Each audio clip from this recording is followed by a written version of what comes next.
পাকিস্তান ভালো একটা চাল চেলেছে আইসিসির সঙ্গে। আইসিসি তাই এখন বিভ্রান্ত। তারা বুঝতে পারছে না কি করবে, কি তাদের করণীয়। একবার মনে হচ্ছে তারা বোর্ড মিটিং ডাকবে, পরে আবার রিপোর্ট আসলো যে না, বোর্ড মিটিং তারা আপাতত ডাকছে না। একটা প্রেস রিলিজ তারা দিয়েছে, সেই প্রেস রিলিজে পাকিস্তানকে একটা হুমকিও দিয়ে রেখেছে, প্রচ্ছন্ন হুমকি।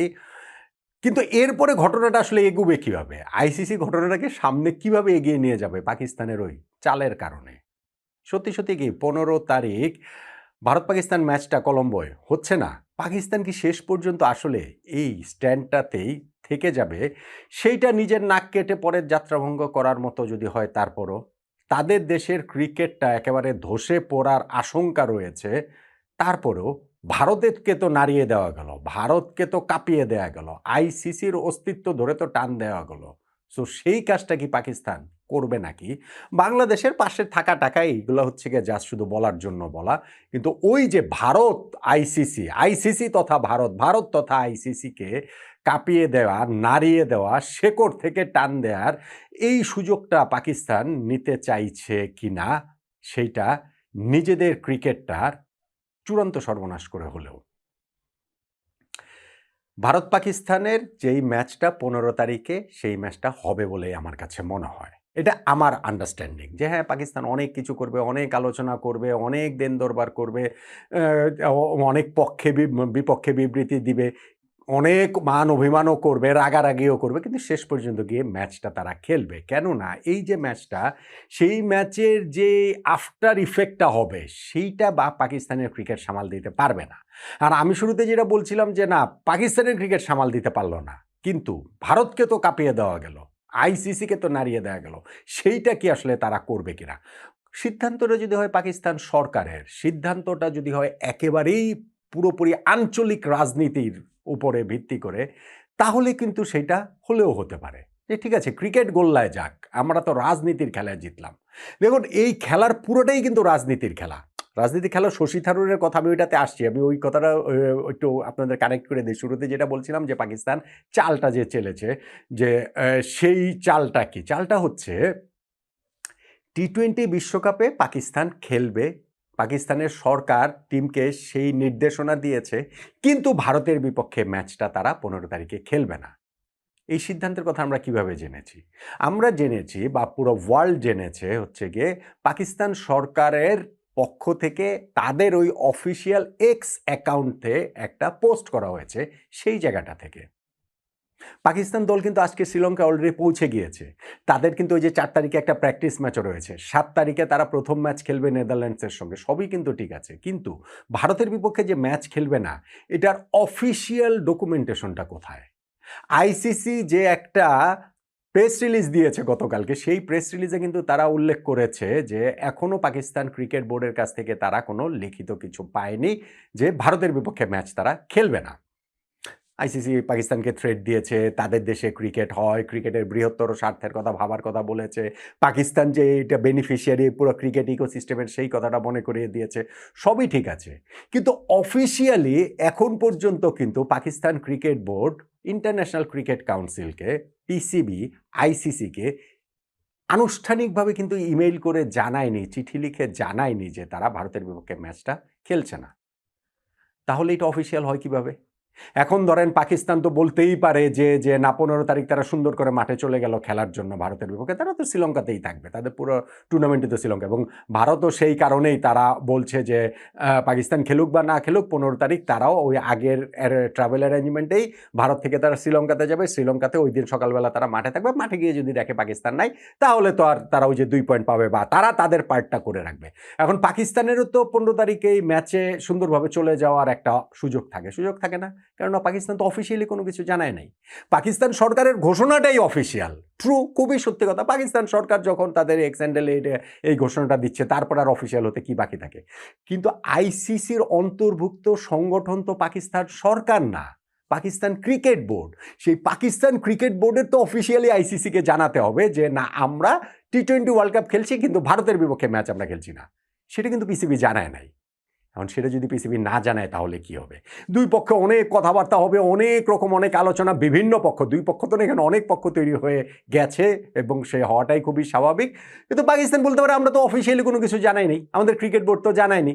ফলে আইসিসি কিন্তু চাইলেই এখন আর ওই যেটা বলছিলাম যে মিটিং করছে, যে একবার নিউজ আসলো যে দলগুলোকে তারা হচ্ছে গিয়ে বোর্ড মিটিং করবে 16 জন সদস্য নিয়ে, কিন্তু তারপরে আবার জানা গেল যে 16 সদস্য মানে ওই যে আমাদের 14-2 ভোটে আমরা হেরেছিলাম না, ওইটা তো হচ্ছে গিয়ে 12টা ফুল মেম্বার টিম, মানে দেশের প্রতিনিধি, সঙ্গে অ্যাসোসিয়েট প্রতিনিধি থেকে 3 জন, আর আইসিসি চেয়ারম্যান হিসেবে জয় শাহ ওইটার মধ্যে থাকবেন। ফলে এই 16 জনকে নিয়ে বোর্ড মিটিং করা হবে। পরে আবার দেখা গেল যে না, এই বোর্ড মিটিং করা হচ্ছে না, কেননা বোর্ড মিটিংয়ে তারা আলোচনাটা যে করবেন, নিশ্চয়ই সামনে আরও ডেভেলপমেন্ট আসবে, কিন্তু এখন পর্যন্ত যে ডেভেলপিং যে স্টোরিটা, সেইখানটাতে তো পাকিস্তান ক্রিকেট বোর্ড অফিসিয়ালি এটা জানায়নি আইসিসিকে।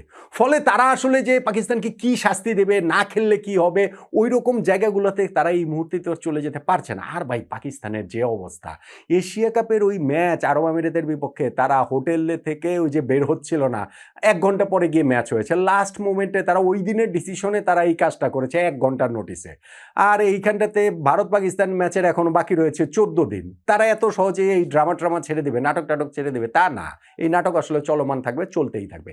যেইটা আমি বলছিলাম যে পাকিস্তান এই চালটা দিয়েছে, আইসিসিকে ভালো বিপাকে ফেলেছে, ভালো বেকায়দায় ফেলেছে, এইটা একটা ফিনান্সিয়ালি বিরাট লস হবে আইসিসির। অবশ্যই সেই ধাক্কাটা গিয়ে আইসিসির উপরে পড়বে এবং সেই ধাক্কাটা পাকিস্তানের উপরেও পড়বে, প্রবলভাবে পড়বে, অন্য যে কোনো দেশের চেয়ে অনেক বেশি প্রবলভাবে পড়বে।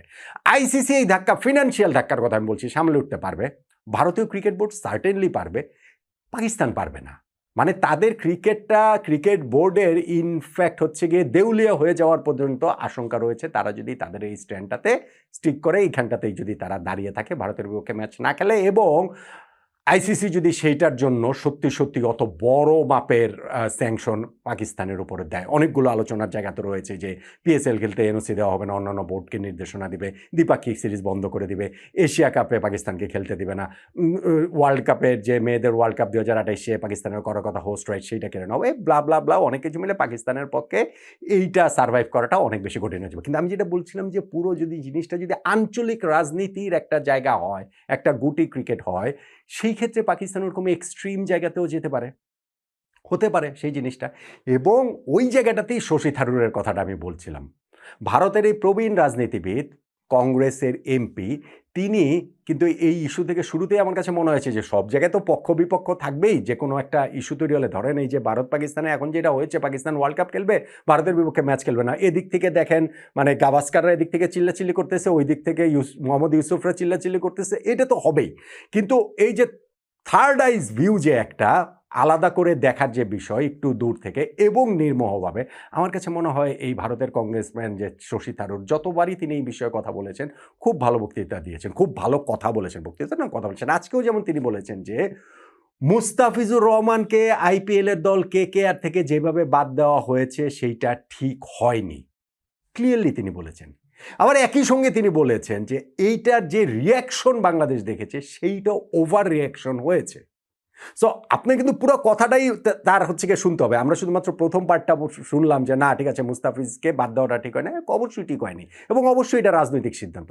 কিন্তু বাংলাদেশ যে ওভার রিয়াকশন দেখিয়েছে সেইটাও শশী থারুর বলেছেন, এবং ওভার রিয়াকশন মানে কি, আমরা ফাইনালি ওয়ার্ল্ড কাপটা খেললাম পর্যন্ত না, সেই জায়গাটাতে পর্যন্ত আমরা চলে গিয়েছি। এখন শশী থারুরের কথা হচ্ছে কি যে এর মধ্যে আবার পাকিস্তানও মানে বাংলাদেশের পাশে থাকার মতো তারা কথাবার্তা বলছে, কিন্তু পুরো জিনিসটাই হচ্ছে কি আউট অফ কন্ট্রোল হয়ে যাচ্ছে। আইসিসির এখনই উচিত যে এগুলো সব কিছু তামাশা বন্ধ করে, যে না ঠিক আছে, এইভাবে তার চিরকাল চলতে পারে না, এই সবাইকে মিলিয়ে আর কি জিনিসটা সামনে এগিয়ে নিয়ে যাওয়ার দিকেই আইসিসির এখন কাজ করা উচিত। অবশ্যই আইসিসি সেটা করা উচিত, এবং আইসিসি অবশ্যই পাকিস্তানকে সহই, মানে পাকিস্তান ভারত ম্যাচটা যেন হয় সেই চেষ্টার জায়গাটা তাদের ওই জায়গা থেকে অবশ্যই থাকবে। এই যে রাজনীতি, এই রাজনীতিটা যেমন ভারত শুরু করেছে, রাজনৈতিক কারণে তারা মুস্তাফিজকে বাদ দিয়েছে, এই রাজনৈতিক কারণে বাংলাদেশ এর প্রতিবাদ জানাইয়ে ওয়ার্ল্ড কাপ পর্যন্ত খেলছে না, এবং সেই একই রাজনীতির কারণে পাকিস্তান এরকম একটা সিদ্ধান্ত নিয়েছে যে তারা ওয়ার্ল্ড কাপ খেলবে কিন্তু ভারতের বিপক্ষে ম্যাচ খেলবে না। এই রাজনীতির মধ্যে যখন ক্রিকেটটা চলে যাবে, রাজনীতির থাবায় যখন ক্রিকেটটা চলে যাবে, তখন ক্রিকেটের ভবিষ্যৎটা কিন্তু আসলে খুবই খুবই খুবই ব্লিক দেখায়, খুবই বিবর্ণ দেখায় এবং সেইখান থেকে আসলে এই কিভাবে এই দলগুলো একসঙ্গে বেরিয়ে আসবে সেই চেষ্টা জায়গাটা করতে হবে। দেখেন বাংলাদেশ এই পুরো হিসাব থেকে বাইরে। বাংলাদেশের এখন আর এগুলো নিয়ে আলোচনার কোনো জায়গাতেই আর আমরা না। এই যতই বলুক, আমি দেখেছিলাম কে রশিদ লতিফ মনে হয় বলছিলেন যে বাংলাদেশকে ফিরিয়ে নিলে তাহলে এই সমস্যার সমাধান হয়ে যেত। ভাই বাংলাদেশের বদলে স্কটল্যান্ডকে নিয়ে নিয়েছে ওয়ার্ল্ড কাপে, তারা মানে এই বিশ্বকাপে খেলবে, এখন কি সেটা আবার শূন্য থেকে শুরু হবে? না, ওইটা কন্ট্রোলের বাইরে চলে গেছে। কিন্তু এই রাজনীতিবিদরা যেন হচ্ছে গিয়ে ক্রিকেটটাকে কন্ট্রোল করতে না পারেন, সেই ক্ষেত্রে গিয়ে পুরো ঝামেলাটা যে আসলে লেজে গোবরে কী অবস্থা হয় সেটা তো আমরা দেখতেই পাচ্ছি। আমার কাছে তাই মনে হয় যে শেষ পর্যন্ত গিয়ে ক্রিকেটের যে জায়গাটা